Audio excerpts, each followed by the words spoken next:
जी नमस्कार साथियों, कैसे हैं आप लोग। वाकिफ कहाँ ज़माना हमारी उड़ान से, वे और थे जो हार गए आसमान से। साथियों, फिर से आप लोगों के बीच में उपस्थित होने का क्रम, यानी दोपहर 11 बजे, सुबह 11 बजे का ये समय है, यानी दोपहर 12 बजे से पहले का 11 बजे। जैसा कि आपको बताया गया था कि आने वाले जो आपके अपकमिंग एग्जाम है, चाहे यूपी पीसीएस का हो, चाहे आरओ यारो का हो, उसके क्रम में हम लोग एक क्रमबद्ध तरीके से एक बहुत डेडिकेटेड मुद्रा में हम लोग क्या करेंगे, चीज़ों को पढ़ने का काम करेंगे। जीएस के जितने प्रीलिम्स के लिए जितने विषय आपके आने वाले हैं, इतिहास से लेकर के राज व्यवस्था तक, सबको हम पढ़ने का काम करेंगे। दिन का एक शेड्यूल है, दोपहर 11 बजे, सुबह 11 बजे, दोपहर 3 बजे, फिर आपको मिलेगा 4 बजे, 5 बजे, 7 और लास्ट में 9 बजे। ऐसे करके अलग अलग विषयों का अलग अलग सेशन आपको प्रोवाइड होगा। मैंने फिर कहा, ये सेशन उनके लिए है जो डेडिकेटेड है अपनी परीक्षाओं के लिए, यानी जो लंबी रेस के घोड़े हैं, जिनको तैयारी जो कर रहे हैं यूपीएससी की या यूपीपीसीएस आरओ की, जिनके अंदर गंभीरता है, धैर्यता है। तो मैंने कहा, हमने बिना और कोई कंटेंट उठाए हमने क्या किया, सीधा प्रीवियस ईयर आप देखते होंगे, जितने इंटरव्यूज़ हैं या जितने भी आप सिलेक्टेड कैंडिडेट्स को देखते होंगे, उनका पहला विकल्प, पहली राय रहती है कि घटना चक्र पूर्वावलोकन। तो ऐसा है, इसको क्यों ना हम लोग कवर कर लिया जाए। तो हम लोग कर भी लेंगे, क्योंकि लगभग इसके पहले के 2 चैप्टर आप कवर भी कर चुके हैं हर विषय में। तो आज इसके विषय में हम लोग भारतीय इतिहास में आते हैं। साथियों, स्टार्ट करें आज के सेशन को। तो कुछ बातें, जैसे कि पिछले सेशन में हमने कुछ बातें कवर कर ली थी। जैसे पिछले सेशन में हमने एक चैप्टर पढ़ा था, याद करिए यहाँ। तो पिछले सेशन में हमने पाषाण काल सभ्यता, पाषाण काल कंप्लीट कर लिया। सैंधो घाटी की सभ्यता, यानी पाषाण काल में हमने पढ़ा। तो पाषाण काल में भी तरीके का वर्णन, जैसे प्रागैतिहासिक काल के विषय में पढ़ा हमने, आदि ऐतिहासिक काल के विषय में पढ़ा, ऐतिहासिक काल के विषय में पढ़ा। साथ ही साथ अगर हम बात करें चापर चापिक फेबुल संस्कृति के विषय में पढ़ा हमने, यानी रॉबर्ट ब्रूस फ्रूट, ऐसे करके तमाम सारे नाम हमने पढ़े हैं। जैसे कुछ क्वेश्चन हम बात करें, जैसे पूछा गया रॉबर्ट ब्रूस फ्रूट ये कौन व्यक्ति थे, तो आपसे ऑप्शन में दे दिया। ये लोअर पीसीएस का क्वेश्चन मैं बोल रहा हूँ आपके सामने। ये क्वेश्चन में जैसे पूछ लिया गया, ये क्या थे, पुरातात्विक थे या फिर भूगर्भ वैज्ञानिक, तो आप कहते हैं कि सर दोनों थे। मैंने कहा ऐसे कुछ क्वेश्चन मैं आपको याद कराऊं। जैसे मैंने कहा था पशुपालन का प्रारंभ किस समय हुआ होता, जो उत्खनित प्रमाण हुए उसके आधार पर आप कह सकते हैं कि भारत में पशुपालन का आरंभ सबसे पहले किस काल में हुआ। तो आपने बता दिया सर ये तो हुआ था मध्य पाषाण काल में। ऐसे ही क्वेश्चन, जैसे मैंने कहा, एक क्वेश्चन पूछा गया इसमें कि भारत में पशुपालन और कृषि का प्राचीनतम साक्ष्य कहाँ से मिला। तो मैंने कहा, तो ऑप्शन में अगर मेहरगढ़ मिलेगा तो आप मेहरगढ़ लगा दीजिएगा, तो मेहरगढ़ मिला था।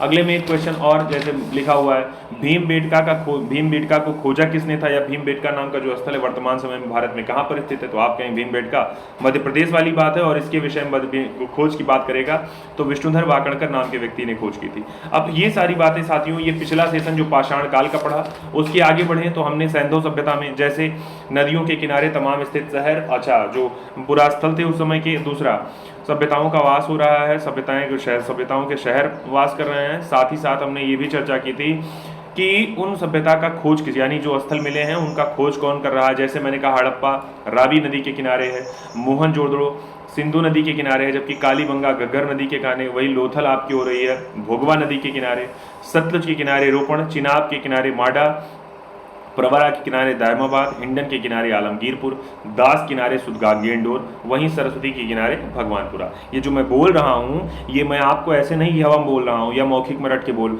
ये सारी आपकी समाज जो आपका इस इतिहास का जो सामान्य इतिहास या भारत के इतिहास का जो घटना चक्र पूर्वावलोकन की पुस्तक है, सेम एज उसी का डाटा है। तो मैंने क्या कहा, हम एक चीज़, जैसे किसी विद्वान ने कहा, डॉक्टर APJ अब्दुल कलाम ने कहा है कि आप बहुत सब्जेक्ट में बहुत किताब में पढ़ते हो, ये विषय नहीं, विषय है एक को कई बार पढ़िए। तो मैं यहाँ टारगेट में हम लोग लेके चल रहे हैं आपके एग्जाम से पहले घटना चक्र पूर्वावलोकन को पूरा कवर कराने का। तो वो हम कवर करा देंगे आपके बीच में, और उसका तरीका अपना ये होगा कि मैं आपके बीच में प्रोवाइड कराऊंगा, तरीका चाहे जैसे हो, बस आपको ये है कि घटना चक्र पूर्वावलोकन पूरा रट जाने वाला है।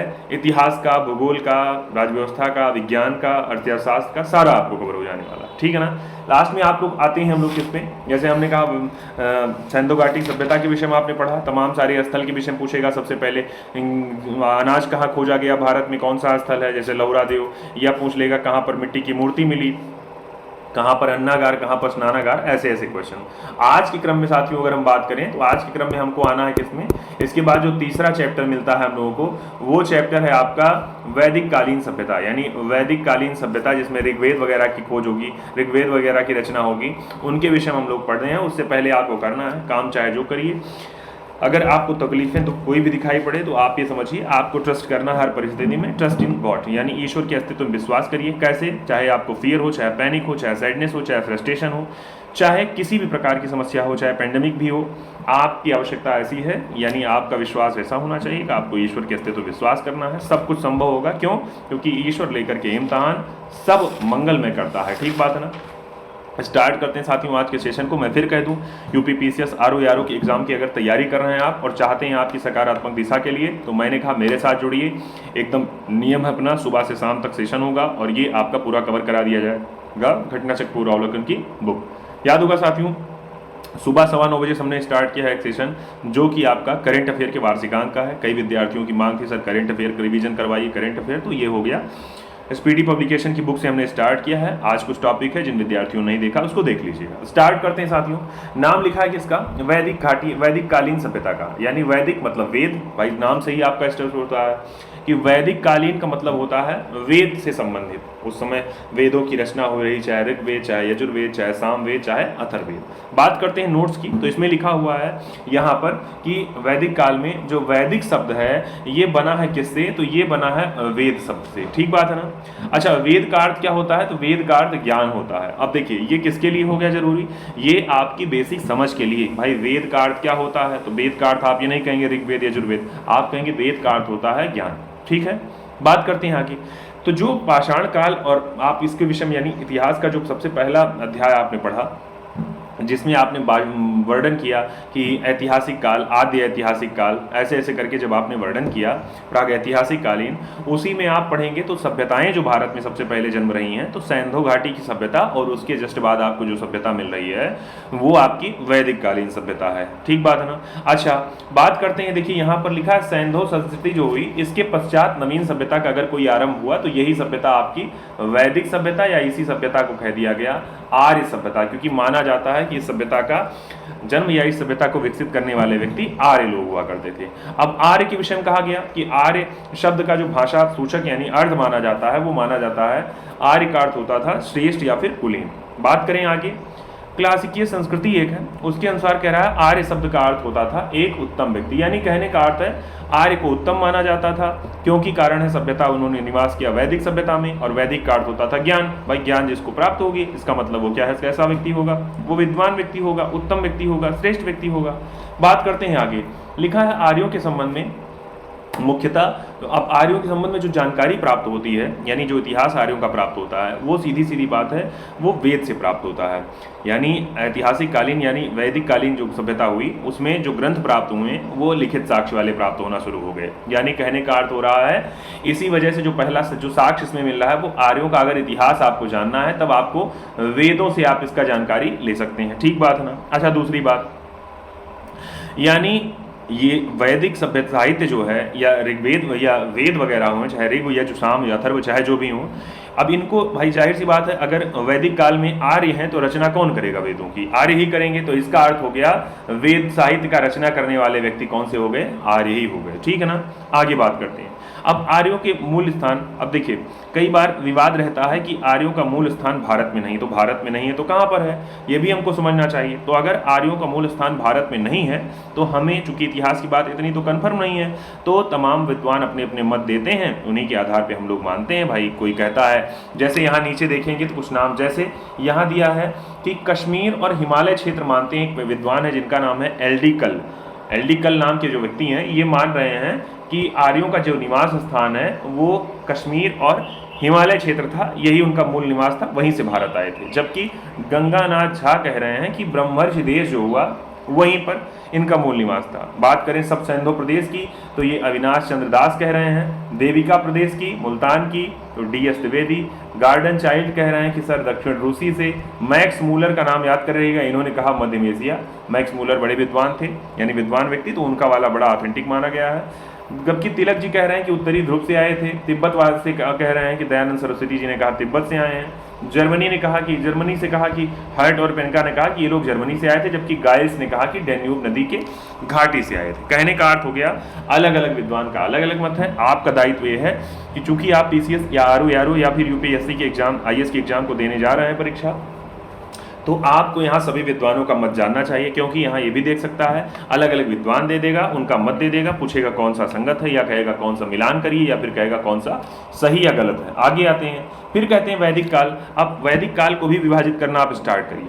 जब वैदिक काल को विभाजित करेंगे आप, तो वैदिक काल को दो भागों में विभाजित कर रहे हैं। पहला भाग कौन सा हो रहा है, यानी वैदिक काल को यहाँ पर आपने देखा कि सर वैदिक काल को हम अगर दो भागों में विभाजित करें तो दो में तो एक हो रहा है आपका कौन सा काल, एक हो रहा है ऋग्वैदिक काल, दूसरा आप कहेंगे उत्तर वैदिक काल। अब देखिए, आपने कहा वैदिक काल को दो भागों में विभाजित कर दिया, एक हो गया ऋग्वैदिक और दूसरा हो गया उत्तर वैदिक काल, ठीक है ना। अब इसकी तिथि कुछ निर्धारित की गई, जैसे अगर ऋग्वैदिक काल की कहेंगे तो 1500 ईसा पूर्व से 1000 ईसा पूर्व के बीच में, जबकि उत्तर वैदिक काल की स्थिति जो मानी गई है 1000 से 600 ईसा पूर्व के बीच में। ठीक बात है ना। क्वेश्चन यहाँ से कई बार पूछे गए हैं कि वैदिक काल का विभाजन कितने भागों में हुआ है, या पूछ लेगा ऋग्वैदिक काल का समय पूछ लेगा, या उत्तर वैदिक काल का समय भी पूछ सकता है, ठीक है ना। आगे आते हैं, यहाँ लिखा हुआ है जो ऋग्वैदिक काल हुआ, यहाँ पर इसका जो इतिहास प्राप्त करना है वो पूरी तरीके से आपको ऋग्वेद, यानी ऋग्वेद को पढ़ेंगे, उसी से जो इतिहास प्राप्त होगा वो ऋग्वैदिक काल का प्राप्त होगा। जबकि यानी ऋग्वेद में कहीं फिर भी लोहे का उल्लेख नहीं है, यानी लोहे का अब भी कोई कहीं उल्लेख नहीं मिल रहा है। जैसे कि आपने कांस्य की सभ्यता या सिंधु घाटी की सभ्यता या हड़प्पा सभ्यता में सुना कि वहां पर भी लोहे का नहीं हो रहा है, बाकी चांदी का, सोने का और कांसे का, तांबे का, इनका आविष्कार हो चुका था। बात करते हैं आगे फिर से भाई उत्तर वैदिक का। लेकिन देखिए ऋग्वेद में तो लोहे का उल्लेख नहीं मिल रहा है, लेकिन उत्तर वैदिक जैसे आ रहे हैं उसमें आपको, यानी 1000 से 600 में वहां पे आपको इसका उल्लेख मिलता चला जा रहा है कि यहाँ पर लोहे का कुछ। बात करते हैं आगे ऋग्वेद में, यानी ऋग्वेद के जो नदी सूक्त है। अब बात करते हैं ऋग्वेद जो है, इसमें एक सूक्त है जिसका नाम है नदी सूक्त, यानी सूक्त का मतलब होता था प्रार्थनाएं अलग अलग तरीके से। अब इनमें कुल मिलाकर 19 नदियाँ, भाई 19 नदियों का उल्लेख किया गया है, जिसमें अच्छा कुछ और स्रोत भी हैं जो कि 21 नदियों का भी उल्लेख मिलता है। तो कहने का अर्थ बेसिक के लिए 19 या 21, तो पूछा जा सकता है ऋग्वेद में कुल कितनी नदियों का उल्लेख, तो 19 या 21, जो भी ऑप्शन में हो आप लगा सकते हैं। बात करते हैं आगे, जैसे हड़प्पा या जैसे आपने सिंधु घाटी की सभ्यता का सबसे उत्तर, पूरब और पश्चिम और दक्षिण स्थल आपने देखा था, वैसे ही यहाँ पर कह रहा है कि जो सबसे पश्चिम में जो था, यानी सबसे पश्चिम में जिस नदी की बात की गई है, सबसे पश्चिम में इसके लिखा हुआ है कुभा नदी, और साथ ही साथ में यहाँ लिखा हुआ है सबसे पूर्व में जो नदी थी वो गंगा नदी का उल्लेख है। ठीक बात है ना। ऋग्वेद में बात करते हैं, अफगानिस्तान जो जगह है वर्तमान समय की, वहाँ पर की 4 नदियों का उल्लेख हुआ है, जैसे क्रुमु हो गई, एक कुभा हो गई, गोमती और सुवास्त। ठीक बात है। यानी आप कहेंगे ऋग्वेद जो आपने पढ़ा वैदिक काल में, ऋग्वैदिक काल और उत्तर वैदिक काल। अच्छा बात करें ऋग्वैदिक की, तो आप कहेंगे ऋग्वेद के आधार पे ही गणना करेंगे। दूसरी बात, इसमें 19 या 21 नदियों का उल्लेख मिल रहा है। अगली बात आप कहेंगे इसमें सबसे पश्चिमी कुभा नदी, साथ ही साथ में पूर्व में गंगा नदी। अब बात करेंगे अफगानिस्तान की, तो अफगानिस्तान में कह रहा है कि 4 नदियाँ क्रुम और कुभा, गोमती और सुवास्तु, इनका उल्लेख मिलता है। आगे अगर हम चर्चा करें तो इसमें लिखा हुआ है ये नदियाँ क्या कह रही हैं, कुछ नदियाँ हैं। अब इसके बाद कह रहा है सप्त सैंधो प्रदेश। अब सप्त सैंधो प्रदेश की, यानी यहाँ अफगानिस्तान की 4 नदियाँ आपने पढ़ी, जबकि सप्त सैंधो प्रदेश की, सप्त सैंधो मतलब कि 7 नदियाँ। इसमें कौन कौन सी हैं, सरस्वती, विपाशा, परुष्णवी, वितस्ता, सिंधु, सतुद्री और आपकी हो रही है अस्किनी। ये कुल मिलाकर 7 नदियां ऋग्वेद में, जो कि सप्त सैंधो प्रदेश की नदियां कही गई हैं। अब आगे जो कंटेंट है कि ऋग्वेद में यमुना नदी का उल्लेख 3 बार हुआ है, जबकि गंगा नदी जो है इसका केवल 1 बार उल्लेख मिलता है। ध्यान करें, एक बड़ा इंपॉर्टेंट है, पूछा गया कई बार एग्जाम पे, देखिए हाईलाइटेड करके भी लिखा हुआ है कि जो है गंगा का उल्लेख केवल 1 बार, जबकि आप कहेंगे यमुना का 3 बार उल्लेख मिलता है। ठीक बात है, याद करे रहिएगा। अच्छा लिखा है कश्मीर जो है, कश्मीर की जो एक नदी है उसका नाम है मरुद्वधा, इसका भी उल्लेख ऋग्वेद में मिल रहा है। तो पूछा जा सकता है भाई एक नदी का उल्लेख ऋग्वेद में है जिसका नाम है मरुद्वधा, पूछा जा सकता है इसका संबंध किस राज्य से, तो आप जाने रहिएगा जम्मू कश्मीर से या कश्मीर से।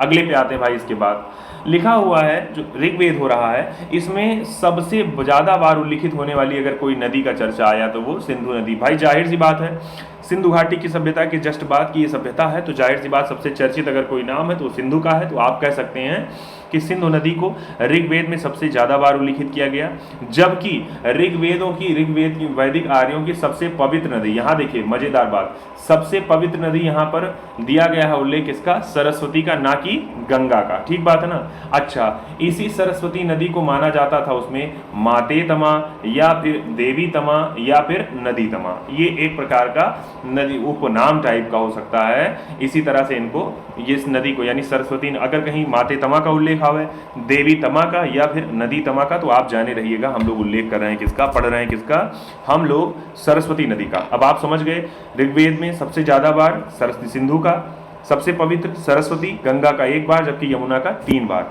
माते तमा, देवी तमा और नदी तमा किसका नाम है, तो ये आप जान रहे हैं सरस्वती नदी का नाम। समझ में आ रही बात आपको। और हाँ, अच्छी बात ये है, मैंने फिर कहा यूपी पीसीएस आरओ का एग्जाम आपका अगर लगा हुआ है, यूपी पीएसएससी जीडी सीजीएल का एग्जाम आपका लगा हुआ है, तो आप जरूर जुड़िए और इस कंटेंट को आप देखिए। क्यों? क्योंकि कंटेंट आपको बहुत ज़्यादा चीज़ें आपको ओरली या आप बहुत ज़्यादा चीज़ें व्हाइट बोर्ड पे पढ़ने के चक्कर में दिक्कत होता है, आप नोट्स रिवाइज नहीं कर पाते हैं। और मेन यही है, ये जब समझ लेंगे आप तो जाहिर सी बात है आपको सारी चीज़ें, कई विद्यार्थी कहते हैं सर मेरा बेसिक नहीं तैयार है, तो बेसिक आप समझिए, बेसिक इसी तरह से तैयार हो सकता है कि आप सामान्य बातें, प्रीवियस ईयर, इन सब चीज़ों को पढ़ते रहिए, आपका बेसिक बात अपने आप तैयार हो जाएगा। ठीक बात है ना। आते हैं आगे, लिखा हुआ है सिंधु नदी जो है ये आर्थिक स्थिति से बड़ी महत्वपूर्ण मानी गई थी, इसी वजह से आप देख भी रहे हैं इसका कई बार उल्लेख हो रहा है, यानी कि चूंकि आर्थिक महत्व इसका ज़्यादा था इसी वजह से इसको हिरण्ययी कहा गया। अब आप समझ गए, आपने कहा माते तमा, देवी तमा, नदी तमा किसको कहा गया, सरस्वती को, जबकि सिंधु जिसका सबसे ज्यादा बार उल्लेख आया है, चूंकि ये आर्थिक महत्व से बड़ी ज्यादा जरूरी थी इस वजह से इसको हिरण्ययी भी कहा गया। ठीक है ना। बात करते हैं सिंधु नदी की, तो सिंधु नदी जो गिरती थी ये सिंधु सागर में, यानी नदी कहीं ना कहीं अंतिम रूप से गिरेगी तो ये गिर रही है कहाँ पर, सिंधु सागर। अर्थात कह रहे हैं किसमें, अर्थात कह रहे हैं कि ये गंगा और यमुना का जो यहाँ लिखा हुआ है अरब सागर जो क्षेत्र है, वहीं अरब सागर में गिरती थी आपकी ये नदी गंगा, ये आपकी सिंधु नदी। बात करते हैं आगे। अच्छा ठीक है, एक ऐसा नाम पाया आपने ब्रह्मर्षि देश, याद होगा आपको एक नाम, व्यक्ति का नाम है ब्रह्मर्षि देश के, एक व्यक्ति थे जिनका नाम था गंगानाथ झा, और गंगानाथ झा नाम के व्यक्ति कह रहे थे कि आर्यों का जो मूल स्थान था वो था ब्रह्मर्षि देश। अगर आर्यों का मूल स्थान ब्रह्मर्षि देश हो रहा है तो आपको समझना चाहिए ब्रह्मर्षि देश किसे कहा जाता था, तो ये गंगा और यमुना का जो दोआब क्षेत्र है उसके समूहवर्ती जो क्षेत्र है उसी को कहा जाता था ब्रह्मर्षि देश। ठीक बात है ना। आगे बात करें, आर्य जो थे हिमाचल और विंध्याचल पर्वतों के बीच का नाम मध्य देश रख दिया इन्होंने, यानी जो आर्य थे इन्होंने मध्य देश किसे कह दिया, इन्होंने मध्य देश कह दिया कि जो कि हिमालय और विंध्याचल पर्वतों के बीच का क्षेत्र था उसको। आगे बात करते हैं भाई, धीरे धीरे ये आर्य अपना विस्तार करेंगे, उत्तर भारत में भी पहुंचते चले जा रहे हैं, और इसी वजह से एक नया नाम भारत का आप देख रहे हैं जिसका नाम क्या हो रहा है, आर्यावर्त। भारत के प्राचीन नामों में आपको याद होगा जम्बू द्वीप, आर्यावर्त आपको सबसे प्राचीन नामों में उल्लेख मिलता है। आगे बात करते हैं आगे।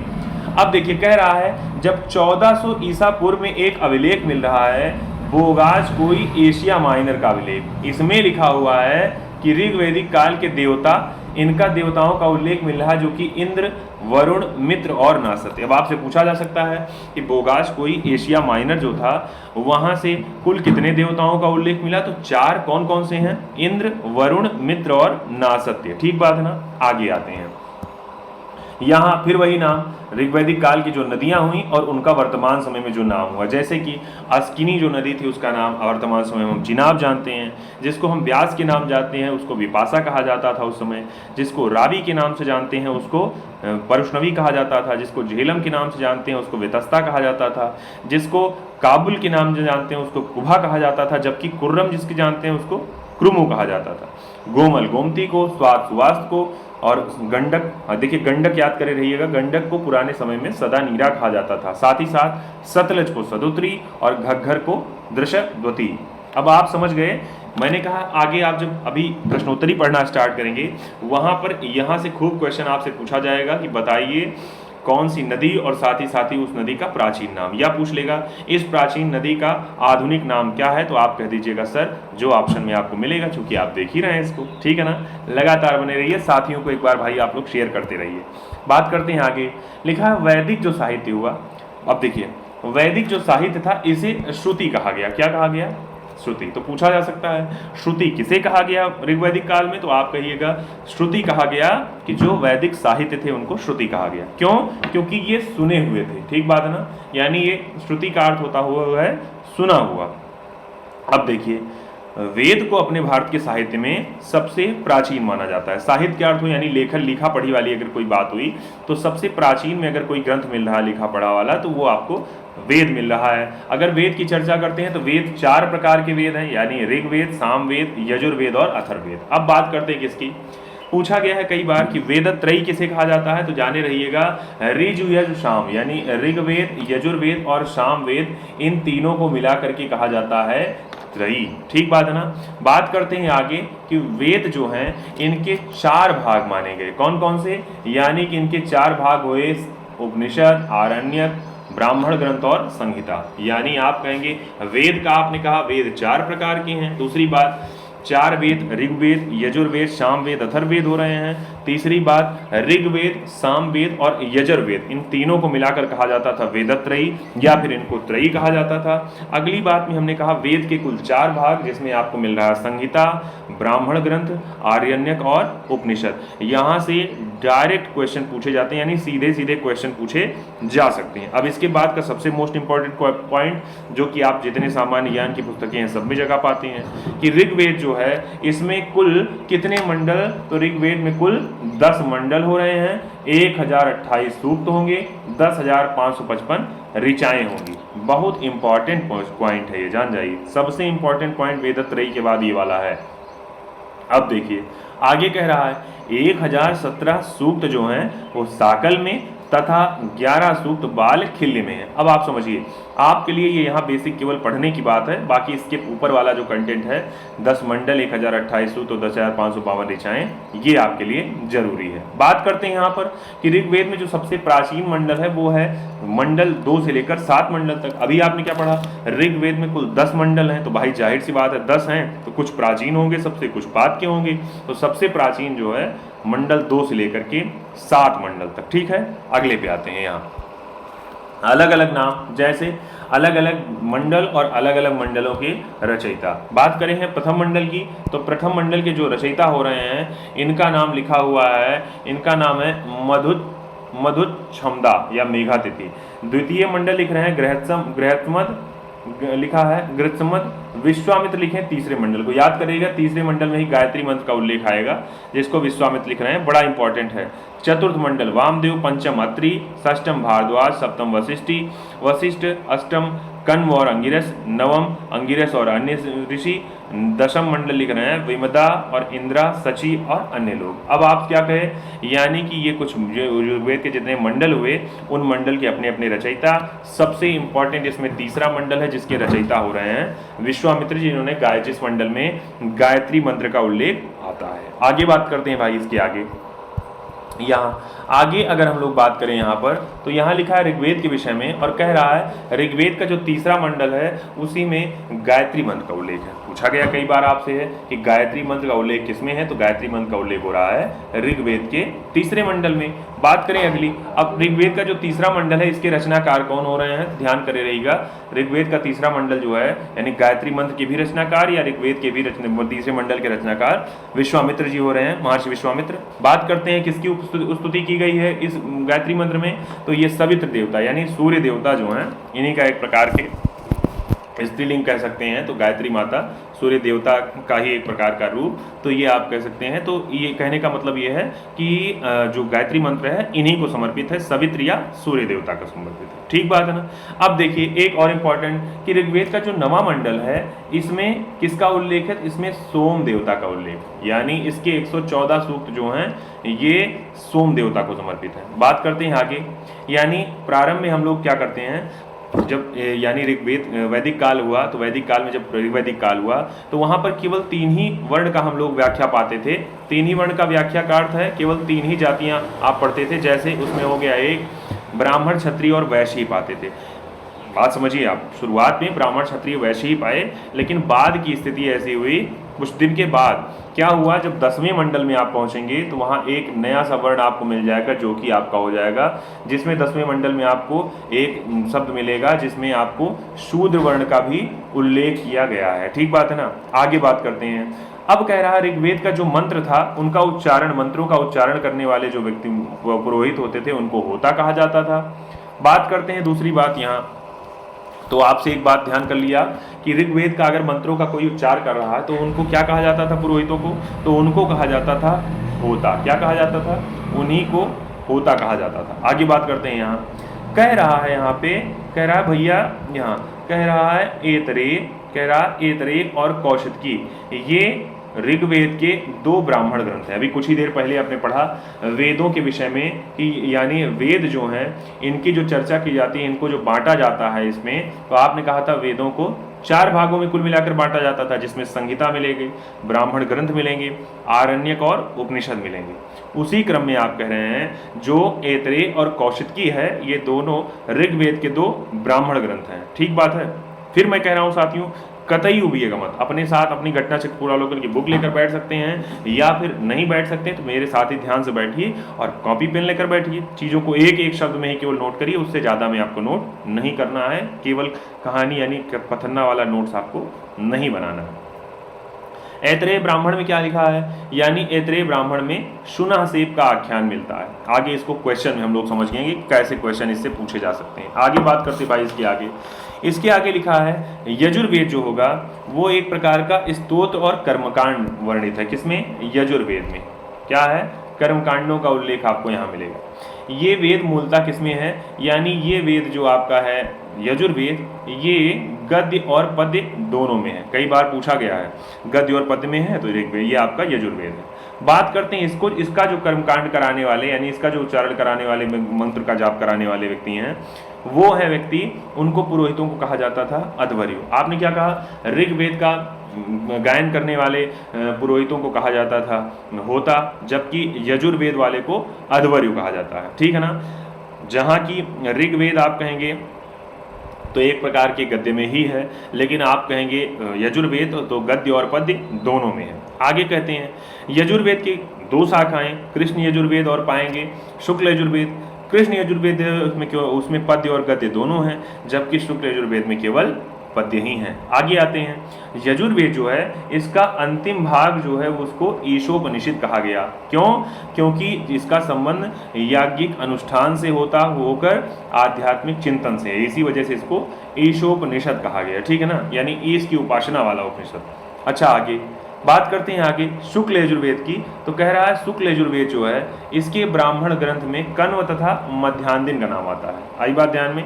इसके पहले आपने ऋग्वेद के ब्राह्मण ग्रंथ यानी ऋग्वेद को जब पढ़ा था तो वहां आपने ब्राह्मण ग्रंथ का नाम पढ़ा था ऋग्वेद में अलग अलग नाम, और अब पढ़ने जा रहे हैं आप किसके विषय में, सामवेद में। ठीक है, उसमें यजुर्वेद में। ठीक है ना।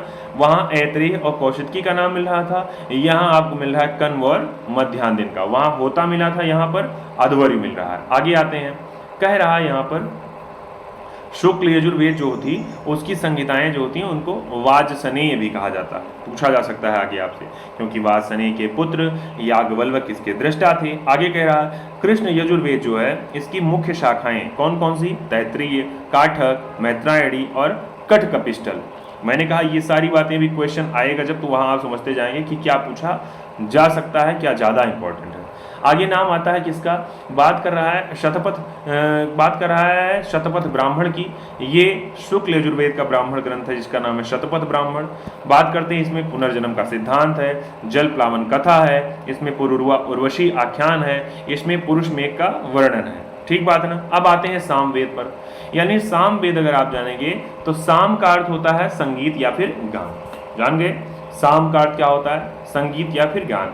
यानी सामवेद में जो मंत्र होंगे वो यज्ञों के समय में गाए जाने वाले मंत्र होते थे, इसको सामवेद कहा जाता था। अब इसका जो गायन करते थे उनको उद्गाता कहा जाता था। इसमें कुल मिलाकर 1075 ऋचाएं हैं, जिसमें से 75, जबकि कुछ विद्वान मानते हैं कि 99 को छोड़कर के जितनी जो हैं वो सब ऋग्वेद में उपस्थित है, यानी ऋग्वेद से ही ली गई हैं सामवेद की ऋचाएं। आई बात ध्यान में, सामवेद का ब्राह्मण गीत कौथुम, रामायणीन या फिर जैमिनी आपको मिल रहा है। आपने कहा ऋग्वेद का ब्राह्मण ग्रंथ ऐतरेय और कौशिक की। बात आपने की यजुर्वेद की, तो यजुर्वेद में आप जब पढ़ते हैं तो वहां पर आपको कण्व और मध्यान्ह मिल रहे हैं ब्राह्मण ग्रंथ। साथ ही साथ अब जब आप सामवेद में आ रहे हैं तो यहाँ पर कौथुम, रामायणीन और तीसरा जैमिनीय मिल रहे हैं ब्राह्मण ग्रंथ। अब आगे आते हैं चौथा वेद। मैंने क्या कहा था, पहला होता कहा जाता है ऋग्वेद के पुरोहितों को गाने वाले, दूसरा है यजुर्वेद वाले को कहा जाता था अध्वर्यु, सामवेद वाले को कहा जाता है उद्गाता। अब आ रहे हैं अथर्ववेद पे। कह रहा है अथर्ववेद जो है इसमें 20 कांड हो रहे हैं, 730 सूक्त और 5987 मंत्र हैं। 1200 मंत्र इसमें कहाँ से लिए गए हैं, ऋग्वेद से ही लिए गए। कहने का अर्थ है ऋग्वेद को छोड़ करके बाकी जितने वेद हैं लगभग सामवेद और अथर्ववेद ये लगभग आपके ऐसे हैं जो कि ऋग्वेद से ही लेकर बने हैं, ठीक है ना। बात करते हैं आगे, अध्वर्यु का अगर कोई ये अथर्ववेद के मंत्रों का उच्चारण जो करेंगे पुरोहित, उनको कहा जाएगा ब्रह्मा कहा जाएगा। क्या कहा जाएगा उनको, ब्रह्मा। अथर्ववेद में मगध का और अंग दोनों को दूरस्थ प्रदेश कहा गया था, मगध और अंग दोनों का नाम आया है। सभा और समिति को कहा गया है प्रजापति की 2 पुत्रियां। साथ ही साथ इसमें मनुष्य क्या करते थे, अपने विचार, सोच यानी कि विश्वास और अंधविश्वास, इन तीनों का वर्णन किसमें मिलता है, अथर्ववेद में। टोने टोटके का भी उल्लेख इसी में मुझे लगता है पाएंगे आप। आगे आते हैं, अंधविश्वास इसी में मिलेगा आपको। लिखा अथर्ववेद की 2 शाखाएं हैं, पिप्पलाद और शौनक, ठीक है। बात करते हैं कठोपनिषद की, तो कठोप लिखा याज्ञवल्क्य जो गार्गी और गार्गी के बीच जो संवाद है, हाँ ये बड़ा इंपॉर्टेंट, कई बार पूछा गया है कि सुप्रसिद्ध याज्ञवल्क्य जी और गार्गी के संबंध में प्रसिद्ध संवाद किस उपनिषद में उल्लेखित है, तो याद करे रहिएगा बृहदारण्यक उपनिषद में उल्लेख है इन दोनों के बीच का संवाद। आगे बात करते हैं, जो कठोपनिषद है उसमें यम और नचिकेता का संवाद उल्लिखित है, ठीक बात है ना। कठोपनिषद ही है जहां से यानी कठोपनिषद जो है कृष्ण यजुर्वेद का ही उपनिषद है। और कई बार एग्जाम में पूछा गया है सबसे इंपॉर्टेंट क्वेश्चन कि सत्यमेव जयते कहाँ से लिया गया है, तो आप जानिएगा ना कि कठोपनिषद, ये लिया गया है मुंडकोपनिषद से। अब आप समझ गए यम नचिकेता का संवाद कठोपनिषद में, दूसरा आपने कहा गार्गी और याज्ञवल्क्य संवाद, तो ये बृहदारण्यक उपनिषद में। साथ ही साथ आपने कहा सत्यमेव जयते लिया गया है मुंडकोपनिषद में। आपने 3 भाग पर 3 आपने लगभग मेन पॉइंट अभी यहाँ पढ़ लिए। आपने कहा था ये उपनिषद जो है ये किसके भाग हैं, ये वेद के भाग। मैंने कहा था वेद के 4 भाग, और वेद के 4 भागों में ही वेद के 4 भाग आपने पढ़े थे, और उन्हीं वेदों के 4 भागों में संहिता, ब्राह्मण ग्रंथ, आरण्यक और लास्ट में आप पाते हैं किसके विषय में, उपनिषद पाते हैं। अब आगे यहाँ नाम लिखा है, कहाँ पे लिखा है, अथर्ववेद एकमात्र ब्राह्मण गोपथ ब्राह्मण है, यानी एकमात्र ब्राह्मण ग्रंथ इसका गोपथ ब्राह्मण है। इसका कोई आरण्यक भी नहीं, किसका, अथर्ववेद का। उपनिषद दर्शन पर आधारित पुस्तकें, इन्हें वेदांत भी कहा जाता है।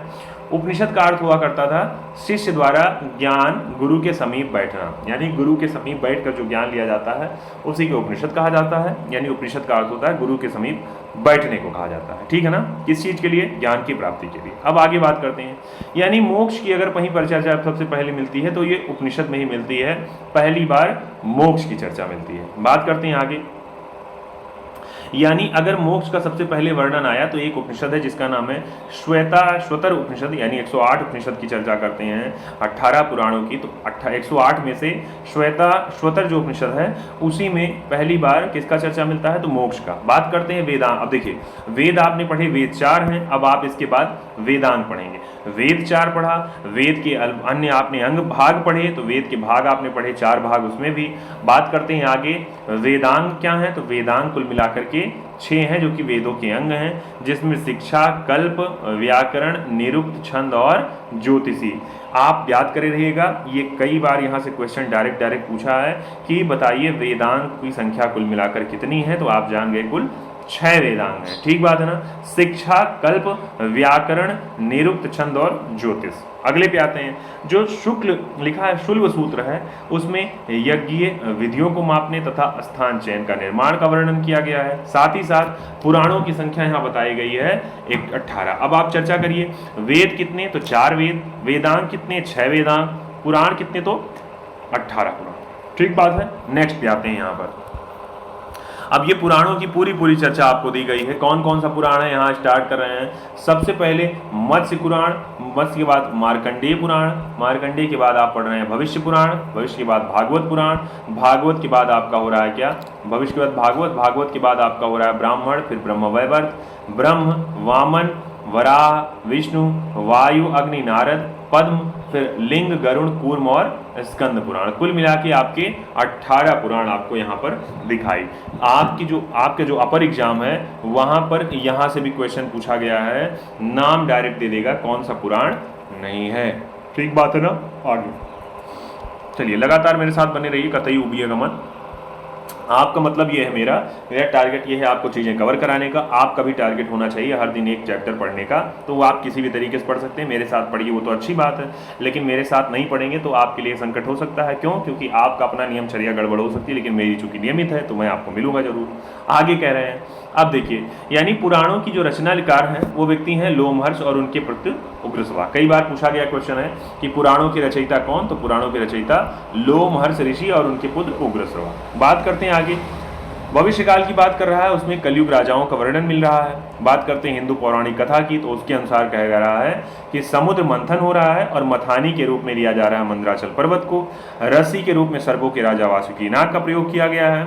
और इसी में कौन अवतार ले रहे हैं, विष्णु जी अपना कौन अवतार ले रहे हैं, कूर्मा अवतार, और कूर्मा अवतार में ही इन्होंने मंदराचल पर्वत को अपने ऊपर धारण किया था। ठीक बात है ना। तो आप जान गए विष्णु जी का एक प्रकार का कूर्मा अवतार, और कूर्म भी आपको मिले पढ़ेंगे किसके विषय में, यहाँ पर आपने क्या पढ़ा था 108 पुराण के विषय में, तो 18 पुराण के विषय में, और साथ ही साथ भगवान विष्णु के 18 पुराण में एक पुराण आपको कूर्म पुराण भी मिलता है, क्योंकि आप जानते हैं भगवान का एक कूर्म नाम का अवतार भी हुआ करता है। तो कूर्म का मतलब होता है कछुआ। आगे आते हैं भाई, इसके बाद यहाँ, इसके बाद अगर हम चर्चा करें तो यहाँ अगले पैराग्राफ पे, तो यहाँ कह रहा है अनु, द्रुह्य, पुरु, यदु, तुर्वश, इन लोगों को पंचजन कहा गया। जन के अधिपति को राजा कहा जाता था। अब देखिए यहाँ जो पढ़ने जा रहे हैं, यहाँ के क्वेश्चन खूब पूछे जाते हैं, यहाँ के भी आपके अपर एग्जाम्स में। अब पंचजन और इनके जो अधिपति होते थे जनों के, उसको राजा कहा जाता था। कुलप जो होता था वो परिवार का स्वामी, जैसे परिवार के आपके बाबा हो सकते हैं, आपके पिताजी हो सकते हैं, जो परिवार का स्वामी हो यानी मालिक गार्जियन भूमिका में हो, उसको कहा जाता था कुलप। जबकि यानी पिता और बड़ा भाई इसको हो सकता था इस पद पे। साथ ही साथ ग्राम का जो मुखिया होता था वो ग्रामणी होता था। विष का प्रमुख को कहा जाता था विषपति, विष भी एक प्रकार की इकाई थी। इसकी बात करते हैं दसरा। अब देखिए पूछा गया कई बार है कि बताइए प्रसिद्ध दसराग का उल्लेख किसके बीच में हुआ था, तो याद करे रहिएगा किस मंडल में ये हुआ था, ऋग्वेद के 7वें मंडल में, यानी ऋग्वेद का जो 7वां मंडल है उसी में दसराग यज्ञ का उल्लेख मिलता है, जो कि आर्य और अनार्यों के बीच में हुआ था। ठीक है ना। बात करते हैं ये जो था, ये युद्ध जो था ये किस नदी के तट पर हुआ था, तो ये याद करे रहेगा परुष नदी या फिर वर्तमान समय की रावी की नदी पर दसराग युद्ध लड़ा गया था, जिसका उल्लेख ऋग्वेद के 7वें मंडल में दिया गया। ठीक बात है ना। अब देख रहा है दसराग युद्ध के विषय में कह रहा है कि इसमें भरतों के राजा जो सुदास थे यानी तीर्थ राजवंश के, इनका 10 राजाओं के एक संग यानी कि पंचजन और 5 लघु जनजातियों इनके बीच में युद्ध हुआ था, जिसमें यही विजेता हो रहे हैं, यानी इसमें सुदास की क्या हुई थी, विजय हुई थी। ठीक है ना। सुदास जो थे वो पुरोहित, सुदास जो थे इनके पुरोहित जो थे वो वशिष्ठ हुआ करते थे ना, वशिष्ठ मुनि का नाम आप जानते हैं। आगे बात करते हैं, यहाँ बात कर रहा है यहाँ पे वशिष्ठ के विषय में जब चर्चा आप पाते हैं तो याद करिए वशिष्ठ जो थे ये 7वें मंडल को लिखे थे, ऋग्वेद का 7वें मंडल जो था वो ऋषि वशिष्ठ ने ही लिखा था। आगे आते हैं भाई, कह रहा है यहाँ पर, कह रहा है ऋग्वेद में राजा जो था वो भूमि का स्वामी नहीं होता था, जबकि वह केवल प्रधानता जन का नेता होता था। और क्या है, विदथ एक संस्था थी जो कि आर्यों की एक प्राचीनतम संस्था थी। ऋग्वेद में जो पुरोहित हुआ करते थे, सेनानी और ग्रामणी का उल्लेख मिल रहा है ऋग्वेद में। पुरोहित युद्ध समय के, लिखा है पुरोहित जो थे युद्ध समय के राजा के साथ जाता था, जब युद्ध समय होता था साथ में पुरोहित भी जाता था। ठीक है ना। बात करते हैं आगे, स्पष्ट यानी कि स्पष्ट को कहा जाता है गुप्तचर। अभी आपको ये शब्दावली भी मिल जाती है कि ऋग्वैदिक काल में स्पष्ट कहा जाता था किसे, गुप्तचर को, सैनिक को, पुरोहित को या फिर राजा को। तो आप जाने रहिएगा स्पष्ट कहा जाता था गुप्तचरों को। ठीक बात है ना। कह रहा है दूत नामक कर्मचारियों का भी उल्लेख मिल रहा है। ठीक बात है। तो ये सारी बातें अभी आप पढ़ रहे हैं किसके विषय में साथियों, ये सब आप पढ़ रहे हैं वैदिक काल की सभ्यता के विषय में पढ़ रहे हैं, ठीक है ना। आगे अगर हम लोग चर्चा करें तो यहाँ लिखा हुआ है जो ऋग वैदिक काल था वो कैसा था, उसकी सबसे छोटी अगर परिवार की कोई इकाई है, मानक का मतलब होता है परिवार की इकाई का मतलब सबसे छोटी, तो वो थी इकाई कुल कही जाती थी। ऋग वैदिक काल आपने देखा था सिंधु वैदिक सभ्यता जो थी वो मातृ सत्मात्मक थी, जबकि ऋग वैदिक सभ्यता जो आपकी आ रही है ये कैसी हो रही है, ये पितृ सत्तात्मक हो रही है। इसमें वर्ण सूक्त जो है उसमें शुनासेप आख्यान से ज्ञात होता है कि पिता जो थे वो अपनी संतान को बेच भी देते थे या बेच भी सकते थे, ठीक है ना। लगातार बने रहिए मेरे साथ, कुछ और बातें हैं साथ। चलिए साथियों, तो आप जान गए कि ऋग्वैदिक जो सभ्यता थी वो पितृ सत्तात्मक थी, ठीक है ना। सबसे छोटी जो परिवार की इकाई थी ऋग्वैदिक समाज में, वो इकाई वो छोटी इकाई जो होती थी वो परिवार हुआ करती थी, यानी समाज की कह रहा है, समाज की सबसे छोटी, ना कि परिवार की कह रहा है, समाज की सबसे छोटी इकाई वो परिवार या फिर कुल हुआ करती थी। अब देखिए हम लोग एक क्रम में चीज़ों को पढ़ने का काम करेंगे जिससे चीज़ें आपकी निपट जाए और जल्दी से आपका कंप्लीट हो जाए सेशन। आगे बात करेंगे साथियों, यहाँ पर भाई ऋग्वेदिक कालीन अगर सभ्यता है, समाज है, तो उसमें क्या था, वर्ग विभेद नहीं था उस समय ऋग्वैदिक काल में। ऋग्वेद में वर्ण का अर्थ केवल रंग से होता था, यानी कहीं कहीं पर व्यवसाय के लिए भी वर्ण का प्रयोग किया जाता है, यानी अर्थ में भी प्रयुक्त हुआ है। बात करते हैं 10वें मंडल की, जब ऋग्वेद के 10वें मंडल में आते हैं तो वहाँ शूद्र शब्द का उल्लेख, शूद्र वर्ण का उल्लेख मिलता है, ठीक है ना। बात करते हैं ये जो चारों वर्ण पैदा हुए हैं, इसमें लिखा हुआ है विराट पुरुष के विभिन्न अंगों से चारों वर्णों की उत्पत्ति बताई गई है, जिसमें आप बात करेंगे यहाँ पर अलग अलग जगह से, यानी कहीं पे लिखा हुआ है मुख से ब्राह्मण की उत्पत्ति, यहाँ लिखा हुआ है मुख विराट पुरुष के मुख से ब्राह्मण, भुजाओं से राजन्य। तो साथियों बात कर रहा है मुख से ब्राह्मण, ऐसे ऐसे करके नाम कि मुख से ब्राह्मणों की उत्पत्ति, भुजाओं से क्षत्रियों की उत्पत्ति, यानी जंघा वाले भाग से वैश्य की, और साथ ही साथ में पैरों से शूद्र वर्ण की उत्पत्ति हुई है। ये किसकी बात कर रहा है, ये वैदिक कालीन यानी ऋग्वेद की आप चर्चा कर रहे हैं, जब ऋग्वेद में 10वें मंडल में आपका पुरुष सूक्त में वर्णन आया है शूद्र शब्द का, तो वहाँ की बात। अब देखिए ऋग्वेद में एक शब्द का उल्लेख हुआ है जिसका नाम है गोत्र, यानी गोत्र शब्द जो है उसका सबसे पहले उल्लेख अगर कहीं हुआ है तो वो ऋग्वेद में हुआ है। गोत्र का स्थान ऐसे अर्थ होता है कि उस समूचे कुल का गोधन जहाँ पाला जाता था उसी स्थान को गोष्ठ कहा, उसी को गोत्र या गोष्ठ कहा जाता था। साथ ही साथ में परंतु बाद में इसका अर्थ कहा जाने लगा, इसका अर्थ समुदाय से हो गया, यानी एक प्रकार के ग्रुप से। हर व्यक्ति का आप जानते होंगे, आप लोगों का भी एक कोई ना कोई गोत्र होगा, तो उसी क्रम में यानी गोत्र का आप अर्थ समझ रहे हो, पहली बार इसका उल्लेख ऋग्वेद में आया था। आगे आते हैं गोत्र के बाद, कह रहा है यहाँ पर, कह रहा है जो गोत्र है उसके बाद में कह रहा है कि गोत्र जो है इस प्रथा की उत्पत्ति जो स्थापना जो हुई वो उत्तर वैदिक, यानी अभी तक आपने कहा गोत्र का अर्थ कहा जाता था जहाँ गोधन पाला जाता था सबका, अब आप कह रहे हैं गोत्र का अर्थ समुदाय से होना स्टार्ट हो गया, यानी कि और इसका पहला उल्लेख पा रहे हैं जब गोत्र प्रथा का प्रारंभ हो रहा है तो ये उत्तर वैदिक काल से, ठीक है ना। आगे बात करते हैं, अब दिखा है आर्य जो थे उनके द्वारा जो अनार्य थे, जो आर्य नहीं थे, उनका जो नाम दिया गया था, जैसे अब्राह्मण यानी ब्रह्म को वेदों को न मानने वाले, अयजवन यानी यज्ञ को न मानने वाले, अनासा यानी कि बिना नाक वाले, अदेवयु यानी देवताओं को न मानने वाले, अव्रत यानी कि वैदिक व्रतों का पालन न करने वाले, और लास्ट में लिखा हुआ है आपका न मृदवाक यानी कि कटु बोलने वाले, मधुर ना बोलने वाले। ये अपने अपने तरीके के नाम हैं। तो ये वाला पैराग्राफ भी अपना कंप्लीट हो गया। अगले पैराग्राफ पे आते हैं इसके यहाँ पर। अब अगले पैराग्राफ में क्या कह रहा है, शतपथ ब्राह्मण जो है उसमें क्या किया गया, पत्नी को अर्धांगिनी कहा गया, यानी शतपथ ब्राह्मण जो ग्रंथ मिला उसमें पत्नी को अर्धांगिनी कहा गया। और ऋग्वेद में जायेदस्तम जो शब्द था, ये अर्थात पत्नी ही ग्रह यानी पत्नी को घर के समान कहा गया कि जायेदस्तम, यानी ऋग्वेद में एक लाइन मिला जायेदस्तम, इसका अर्थ होता है पत्नी को ही घर माना गया। बात करते हैं आगे, कन्या का जो विदाई होता था उसमें उपहार और दिव्य चीज़ें दी जाती थी जिसे वहतु कहा जाता था। साथ ही साथ में स्त्रियां जो थीं उनका पुनर्विवाह जो होता था उसके लिए पुनर्विवाह और नियोग प्रथा भी प्रचलित थी स्त्रियों में। साथ ही साथ बात करेंगे नियोग प्रथा जो थी एक प्रकार की कोई तरीका था, और इसमें जो संतान उत्पन्न होती थी उसको कहा जाता था क्षेत्रज। क्या कहा जाता था, क्षेत्रज कहा जाता था। आगे बात करते हैं साथियों। अब समाज में क्या था, सती प्रथा का प्रचलन वैदिक काल में नहीं, वैदिक काल में नहीं था। आगे आप कहेंगे कन्याएं जो थी, जो जीवन भर कुमारी रहती थी, उनको अमाजू कहा जाता था।